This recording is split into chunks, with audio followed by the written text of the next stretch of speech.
In that case, allow me to formally welcome the Fatui to our cause. We now face a common enemy. It's time to put our differences behind us and look to the future. As for Auroron, his actions may have been out of line, but I don't intend to punish him right now. I'd rather give him a chance to prove himself. A magnanimous decision. We're back! Whoa, seeing the two of you chatting like this, Paimon almost feels like she's dreaming. This may be an unexpected outcome, but a favorable one nonetheless. Now that we're all here, I have some questions of my own. Tell me, how did you discover the source mechanism? We weren't getting any closer to obtaining the Gnosis, so I had my men scour Natlan for a different option. Auroron helped as well. We tracked down 3 scholars, Aberawa, Bosomtwe, and Kushtal, and combined the results of their research to locate this ancient device. I've never heard those names before. Seems like my own investigation failed to locate some critical personnel. I'm just not sure how I missed them. Strange. Perhaps they simply live in seclusion. In any case, their results speak for themselves. That's true. Now we have another option at our disposal. Compared to using the Gnosis, our current plan will buy us some time. And if all else fails, we still have this plan as a last resort, even though executing it will come at a heavy cost. But that means making everyone forget their past! We should definitely try to avoid it if we can.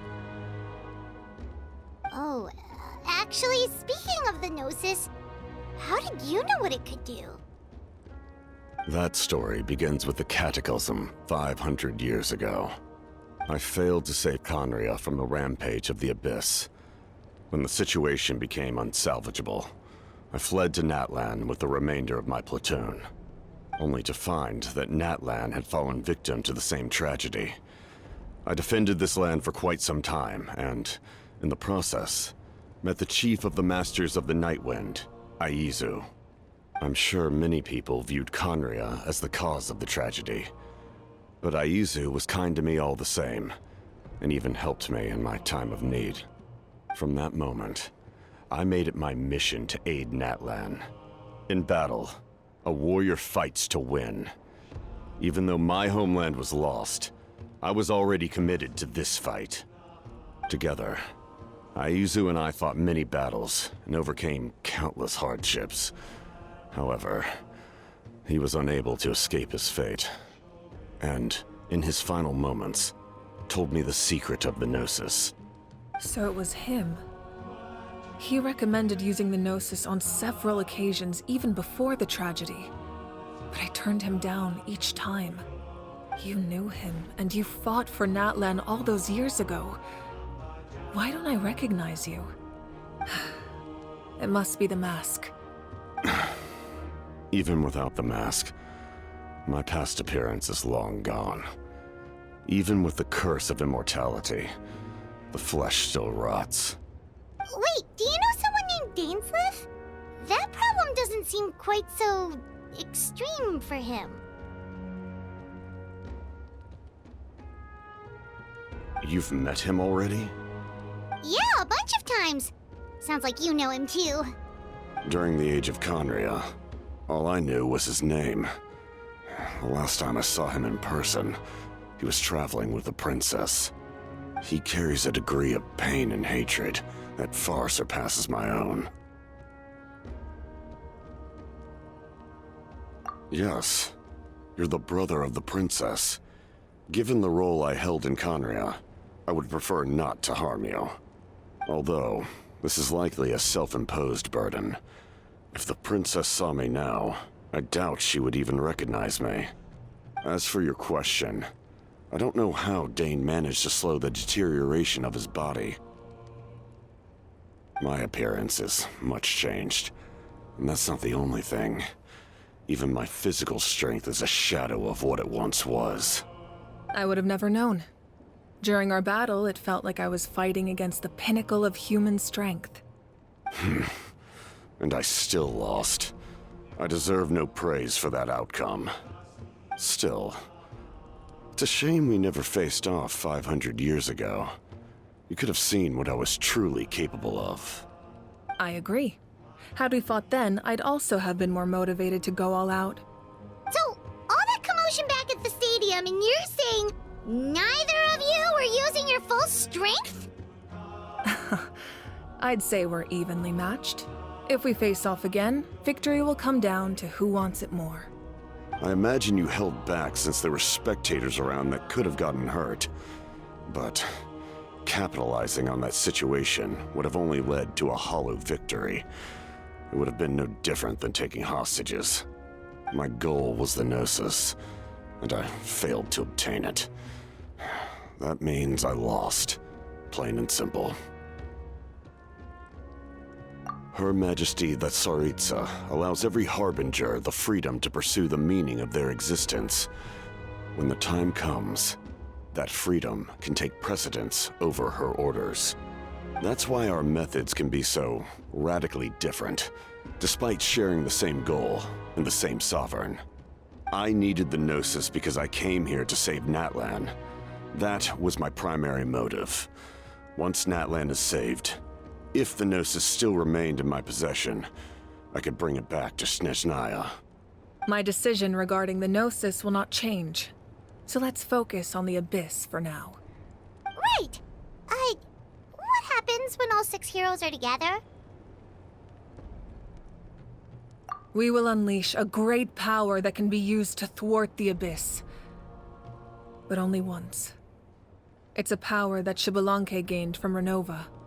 Renova is a god whose existence predates any Archon. You can think of her like an emissary of the heavenly principles. She controls the power of death. Wait, is that why you have the Ode of Resurrection? Yes. Renova also orchestrated Natlan's rules. As for the Divine Throne, like I said before, when a human ascends to the Divine Throne, their inner flame will awaken. The size of the flame depends on the person's potential. The same principle applies to the ruler of Death's power, with one notable distinction. The amount of power inherited will not change depending on your ability to tolerate it. In other words, it's a kind of power that not everyone can withstand. But if you survive the trial, you will gain unprecedented strength, and the ability to harness powers more formidable than any Archon. That still sounds really risky. We cannot walk this path without accepting risk. Mualani charged into the Night Kingdom despite the abyssal contamination. Auroron fought back from the brink of death. In the face of their bravery, I must respond in kind. That is my duty. Spoken like a true leader. All right, that's enough for one day. You should head back and get some rest. I'm sure you're exhausted. The Abyss will likely sense the change in Auroron. It's possible the frequency of the attacks will increase. There are many challenges to come, so we need to be prepared. When you put it that way, Paimon feels even more exhausted. All right, let's head back.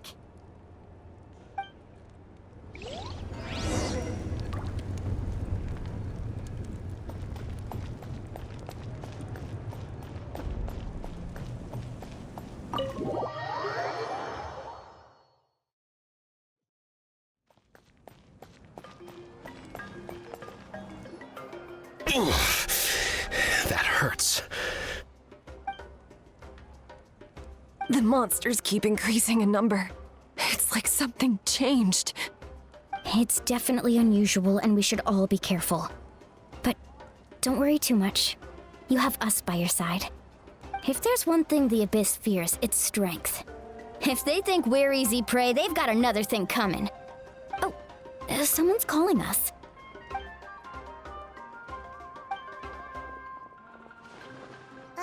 Something wrong, Traveler?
Nope. We can't give any of these to our soldiers. They were not tempered correctly at the forge. Well-made weapons and shields are vital for the survival of our people. I know we're under a lot of pressure, but we can't compromise on quality. Listen, I'm not blaming you. I know this isn't your usual standard of work. Why don't you all just take a break and I'll take care of the pieces.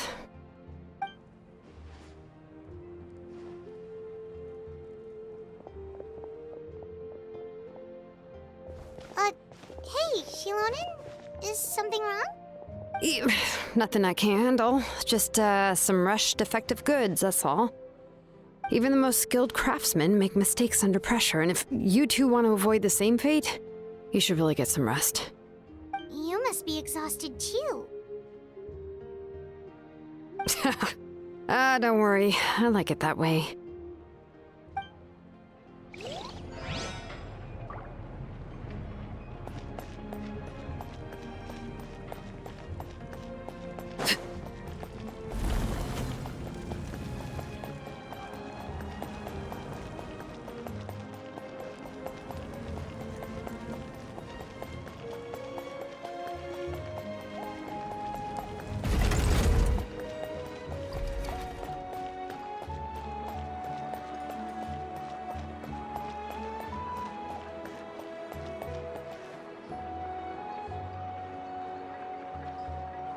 Kanich, you made it back in one piece!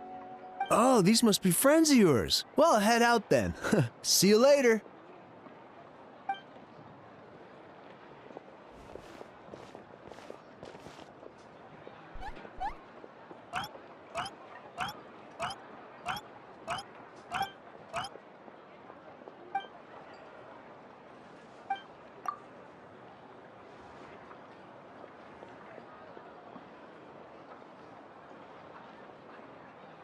Yeah, a lot happened while we were in the ruin. We'll tell you about it some other time.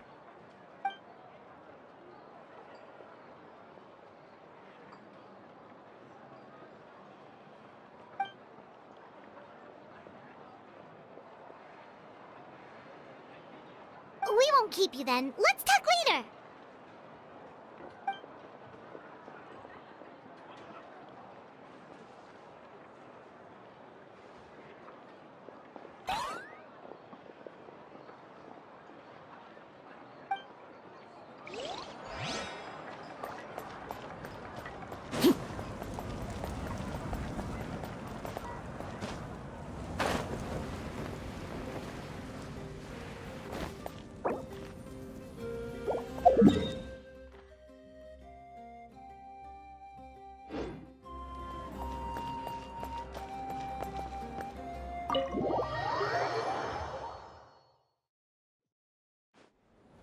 Auroron.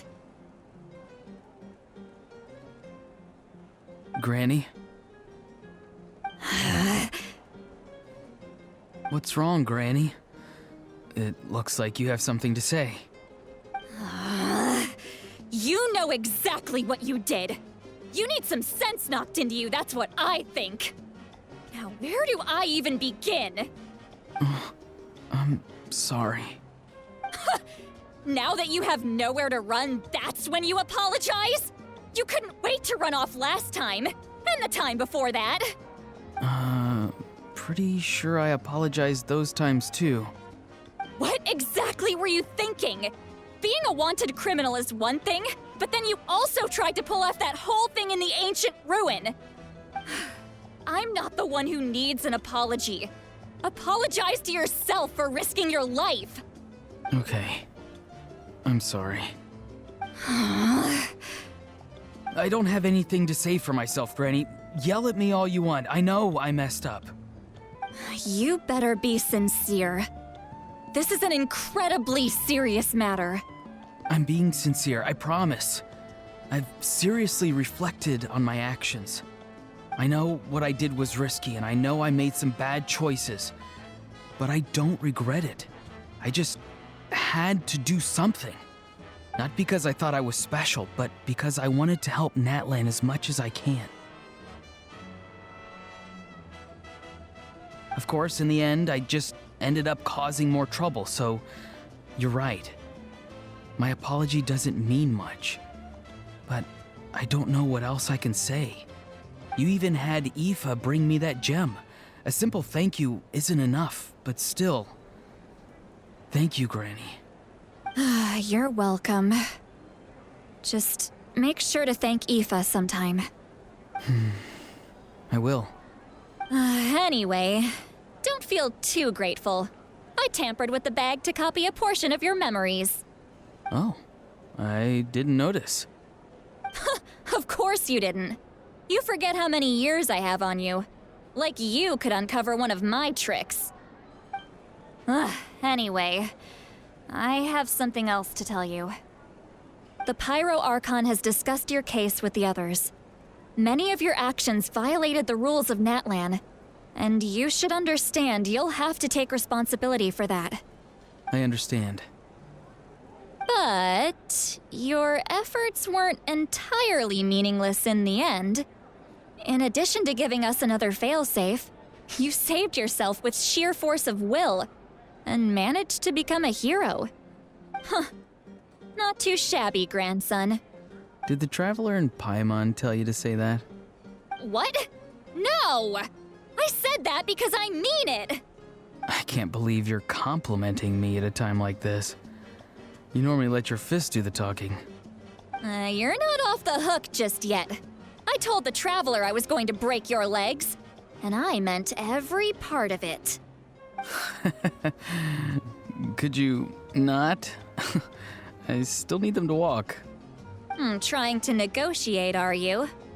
All right. Make me an offer. Given all the good things that I managed to accomplish, can you let me off the hook this one time? I promise to do better in the future. Fine. I can let this slide for now. But I'll be watching. We'll see if I change my mind. Oh, Traveler, Paimon. Didn't expect to see you here. Hello! Yes. Looking after these little rascals is rather exhausting. Taking care of the Traveler isn't easy either. Paimon's life is an uphill battle. Traveler, Paimon, I want to thank you for your help back at the ruin. I won't. Let's get together sometime. If Auroron really wants to thank you, he can treat us all to a tasty meal. Sounds great! We'll be there!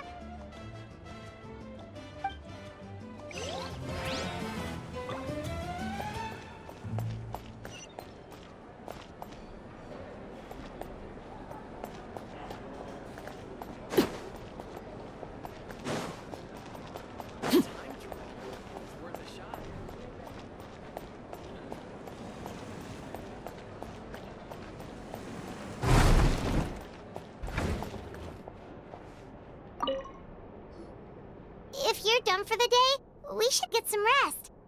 Paimon has a feeling we'll need it for tomorrow.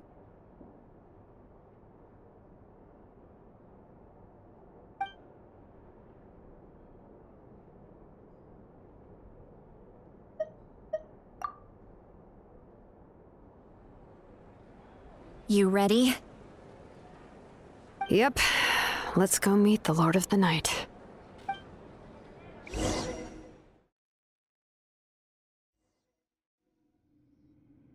So, this is where you heard the Lord of the Night? Guess that means she really has awakened. Hopefully we made it before she falls asleep again. Fret not. I'm still here. For a weak life form, falling asleep is no less taxing an exercise than staying awake. I'm sorry for disturbing your rest, but there's something we didn't have the chance to ask you earlier. We need to forge a new ancient name for the Traveler. But we ran into a problem. He's not from Natlan, so there are no records of him in the Night Kingdom. I see. Malwika must hold him in high regard. It would seem the two of you are not simply here on her orders. So, What say you? Do you believe this traveler to be deserving?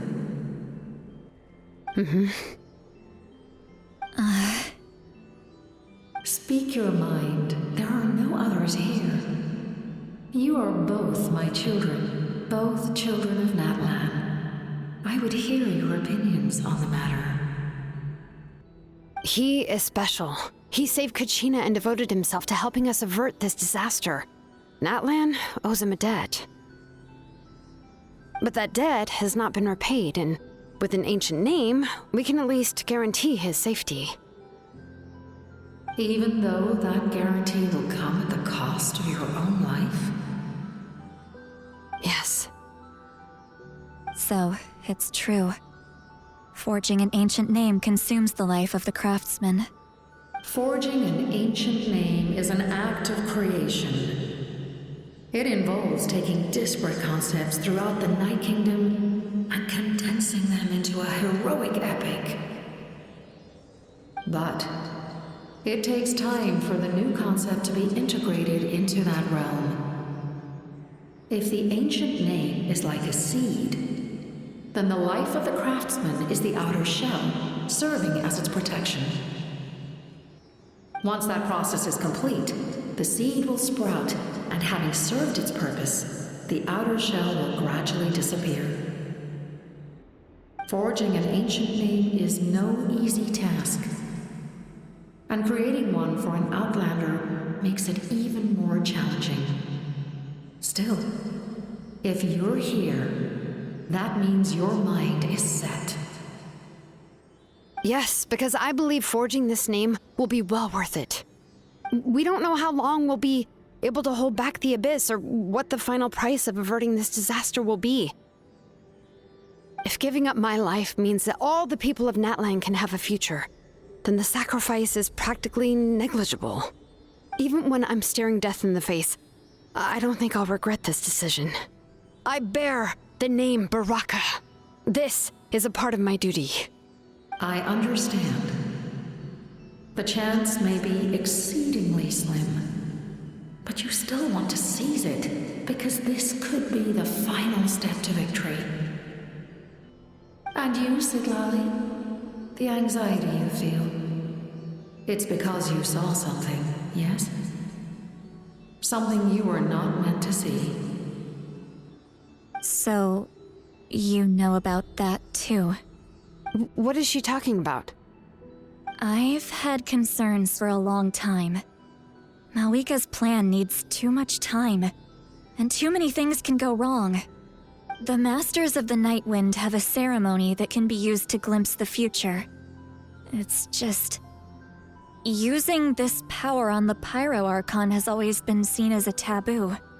And you did it anyway? What did you see? Death. Oh. A key part of Malika's plan is using the 6 heroes to release the power Xbalanque obtained from the ruler of death. Considering its origins, the price of using that power is death. You're saying Malika is going to die in this war against the Abyss? Yes. I can't just ignore what I saw. That's why I need the Traveler's power.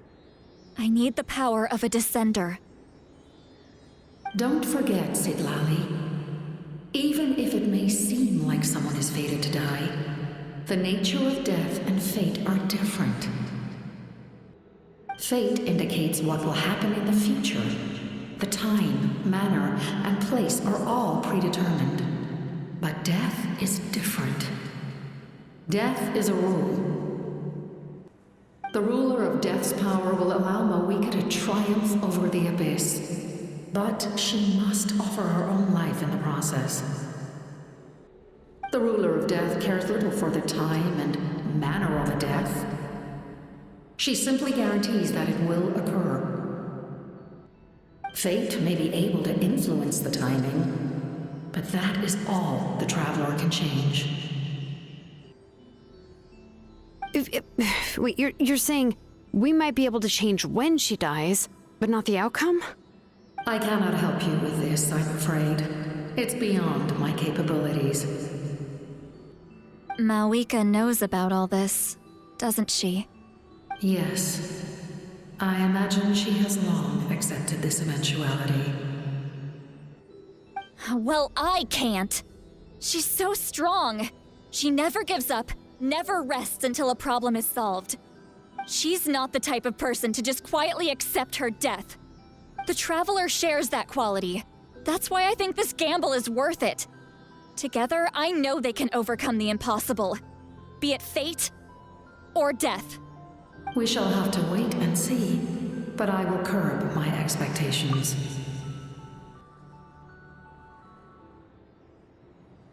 My time is running out. It is my honor to witness humanity in this moment of absolute determination.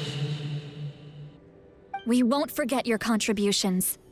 Once we deal with the Abyss, we'll find a way to keep you alive. Thank you for saying that, but there is nothing you can do. How many years of life are enough? 10? 100? 1,000? 10,000? The Night Kingdom will disappear.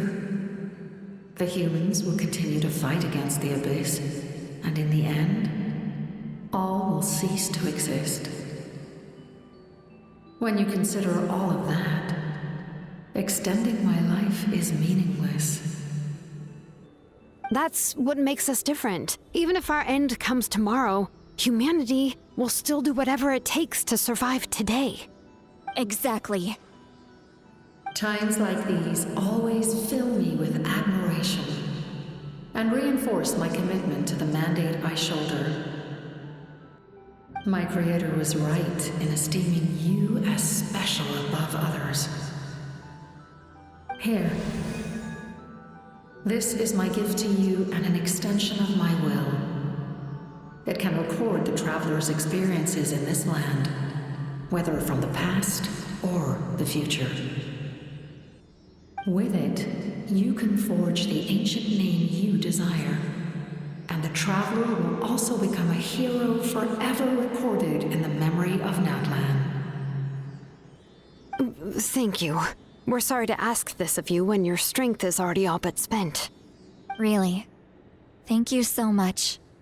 Your thanks are unnecessary.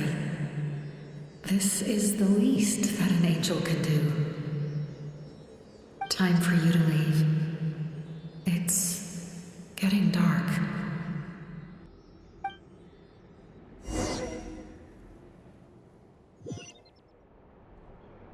I can't sleep with all the noise outside! Forget it, let's go check it out.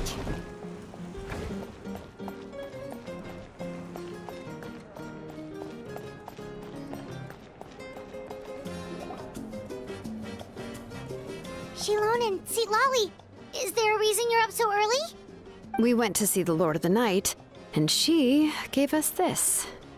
Like I said before, I couldn't forge your ancient name because there was no record of you in the Night Kingdom. But with this, we can finally record your deeds.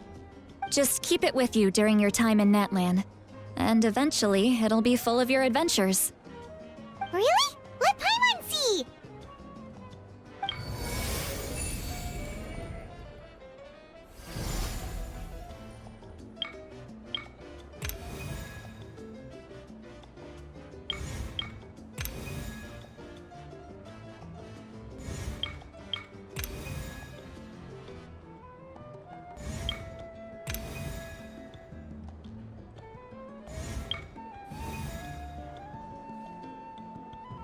Whoa, it's the two of us!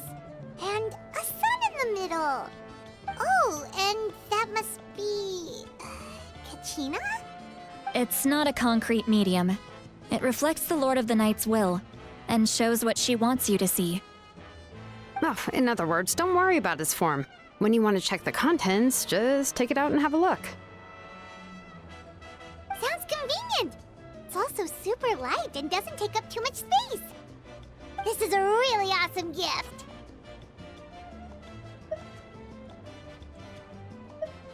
Oh, yeah.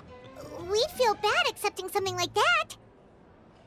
Oh, yeah, don't worry, you two. It's, like you saw yesterday, aiding humanity is the Lord of the Night's mandate. She would have willingly reconstructed Natlan's ley lines at the cost of her own existence. She wouldn't ask anything in return for this. Exactly. Just take it. Well, if you say so.